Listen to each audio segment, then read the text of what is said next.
দাদা বর্ধমানবাসীকে সাপ থেকে সাবধান করার কথা বললেন, অ্যাকচুয়ালি কাকে ইঙ্গিত করলেন বিষয়টা?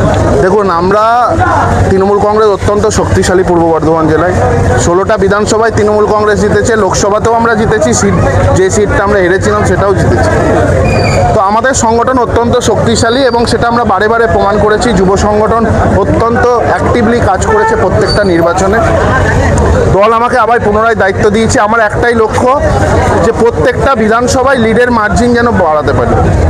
যে জায়গাগুলো খামতি আছে, যে সকল কর্মীরা ঘরে বসে আছে, তাদেরকে সম্মান দিয়ে আমরা আবার ফিরিয়ে এনে দলকে শক্তিশালী করা। অনেক পুরাতন কর্মীকে সামনে, আমরা যুবকর্মী, আমরা সিনিয়রদের সম্মান করব, সিনিয়রদের উপদেশ মেনে কাজ করব, এটাই তো আমাদের হওয়া উচিত।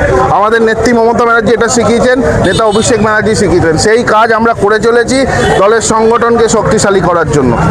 আর সাপ বলতে আমি দেখুন, বিরোধীদের তো কোনো অস্তিত্ব সারা রাজ্যে নেই, সব জায়গায় হারছে, সমস্ত নির্বাচনে হারছে।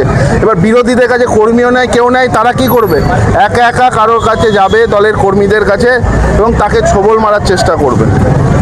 সেইটার থেকে সাবধান করে দিলাম।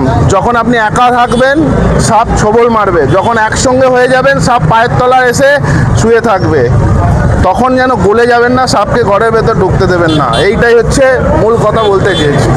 আমার লাস্ট প্রশ্ন, 21-এর যে সমাবেশ ধর্মতলায় রয়েছে, সেই জন্য জেলায় জেলায় আপনি ঘুরছেন এবং কর্মীদের বার্তা দিচ্ছেন, হ্যাঁ, ঘুরছেন, কতটা সাড়া পড়বে এবং 16 তারিখে কি দেখা যাবে? প্রচুর উৎসাহ যুবকর্মীদের মধ্যে আমরা দেখতে পাচ্ছি এবং 16 তারিখে প্রচুর কর্মী মিছিলে উপস্থিত হবে পূর্ব বর্ধমান জেলায়।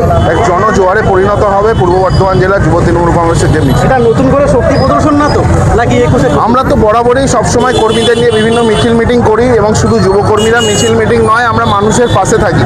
যখন মেডিকেল কলেজে রক্ত সংকট হয়েছিল, আমরা যুব শক্তিকে সেখানে নামিয়েছিলাম যাতে মেডিকেল কলেজে রক্ত দিয়ে সবাই সাহায্য করে। মেডিকেল কলেজে যারা পেশেন্ট থাকে, আমরা মানুষকে তিরপল দিয়ে সাহায্য করি, খাদ্য দিয়ে সাহায্য করি। আমাদের নেতা অভিষেক ব্যানার্জি কোভিড পিরিয়ডে মানুষের ঘরে ঘরে যুব সৈনিকদের পাঠিয়ে দিয়েছিল সাহায্য করার জন্য।